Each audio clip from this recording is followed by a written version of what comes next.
সাইদের প্রসারিত দুই হাত যেন এক অলঙ্ঘনীয় পর্বত। কোনো বর্গীর সাধ্য নেই যেটা অতিক্রম করে বাংলাদেশের মানুষকে স্পর্শ করতে পারে।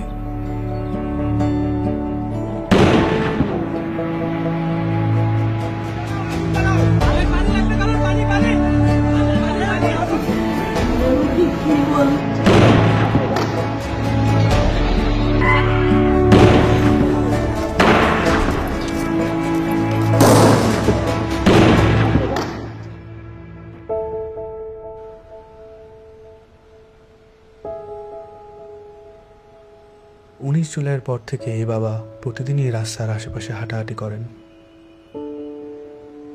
কখনো আবার নির্বাক দাঁড়িয়ে থাকেন। উনি সামনের দিকে তাকিয়ে থাকেন, কিন্তু আসলে কোনো দিকেই তাকান না।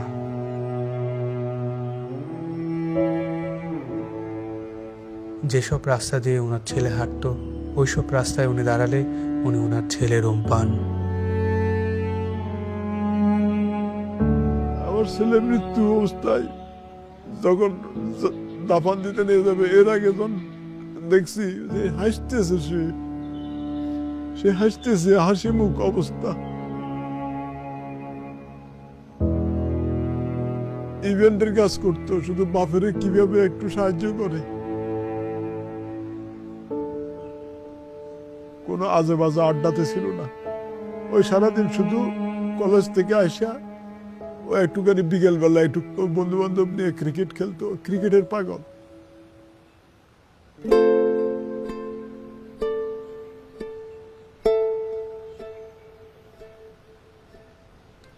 যে আমার পায়ের পাতা আছে এরকম একটা অনুভূতি হতো, কিন্তু আমি যখন হাত দিতাম তখন থেকে আমার পায়ের পাতা নেই, এরকম একটা প্রচুর অনুভূতি হতো। আমি অনেক কান্না করতাম। এই ব্যথার চেয়ে আমার ওই অনুভূতিগুলো আমার বেশি হতো, যে আমার পা আছে, আমি যখন হাত দিই তখন থেকে আমার পা নাই।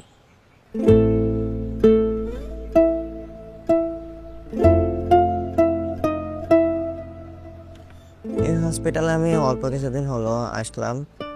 পা দিয়ে নতুনভাবে হাঁটা শিখতে আছি, মানে ছোটকালে যেভাবে হাঁটা শিখেছে মা, ওই রকমের এখানেও হাঁটা শিখাচ্ছে আর কি।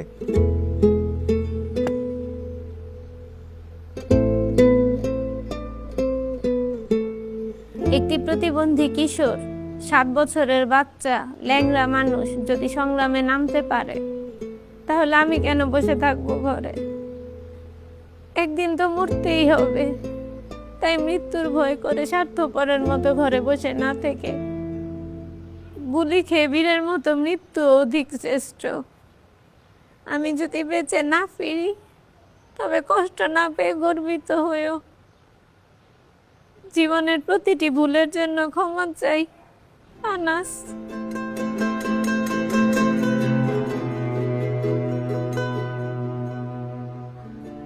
আমার সন্তানের বুকে গুলি লাগছে, আর ছিদ্রটা হয়েছে আমার কলিজায়।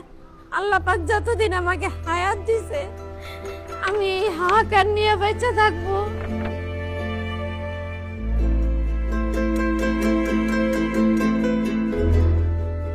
বাবা আসলে আমাদের একটা কিছু না, কিন্তু চকলেট নিয়ে আসছো।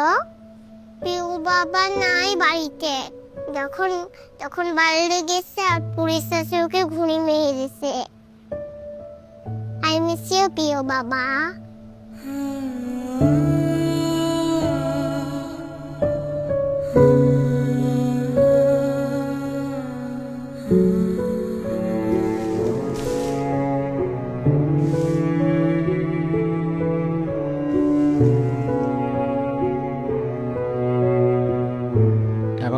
চেম্বারের মধ্যে বক্তব্য দিছিল যে আমরা কোনো সরকার বিরোধী আন্দোলন নয়, আমরা নিজের অধিকার আদায়ের জন্য বলে বলা করার পরে কমিল বড়ুয়া ওই ছাত্রলীগের লিডার আসছিল, তাই সেই গলা চিপি ধরছিল, গালমুখের থাপড় মারছে। এখন ওই জন্যই ওর জেদ ধরে শহীদ হলো কি এখন ওটার ব্যাখ্যাটা আর আমি জানি না।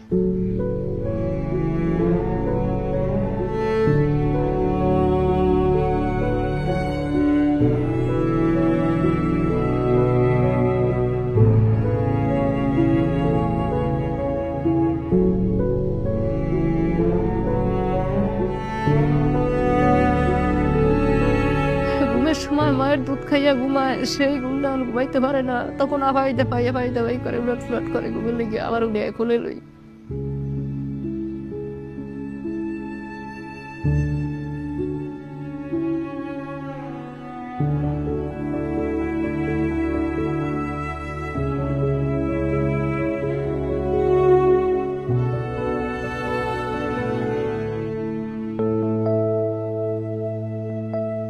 এখানে এসে যখন দেখি যে এখানে সবসময় ভাইয়া পড়াশোনা করতো, এই বিছানাতে থাকতো, এখন যখন দেখি ও নাই তখন একটা শূন্যতা কাজ করে মনের মধ্যে।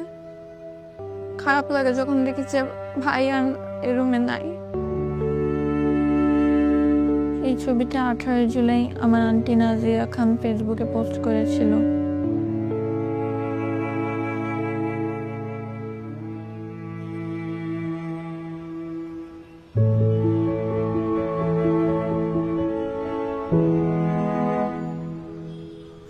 আজ কতদিন আমার ছেলে আমার মা কয়, আমার মাও কয় না, আমার বুক হয় না, কয় না আমার বাপ বেড়ে দে। আমার সন্তানরা যারা যেভাবে মারছে আল্লাহ তাদের বিচার করুক। আমি সরকারের কাছেও বিচার চাই, জনগণের কাছেও বিচার চাই। আমার সন্তানরা মারছে, হাজার হাজার মায়ের বুক খালি করছে, যে খালি করছে তারও বিচার করুক আল্লাহ। কতটা তুমি হারালে বন্ধু, কেঁদেছে অন্তর। জানো না তুমি হারাবার ব্যথা, জানে পলাশির প্রান্ত।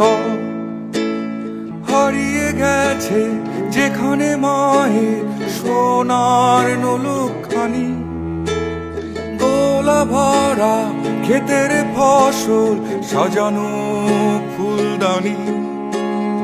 এ হারানোর বেদনা তুমি রেখো অন্তরে, দেখবে তোমার দুঃখ লুকাবে পলাশির প্রান্তরে।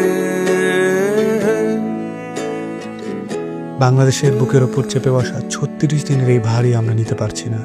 একবার ভাবি চলেন, 16 বছরে কত বড় ভার হয়ে এটা আমাদের বুকের উপর বসেছিল। এই ভারই আমাদের শক্তি দিক সংস্কার করে নতুন বাংলাদেশ গড়ার।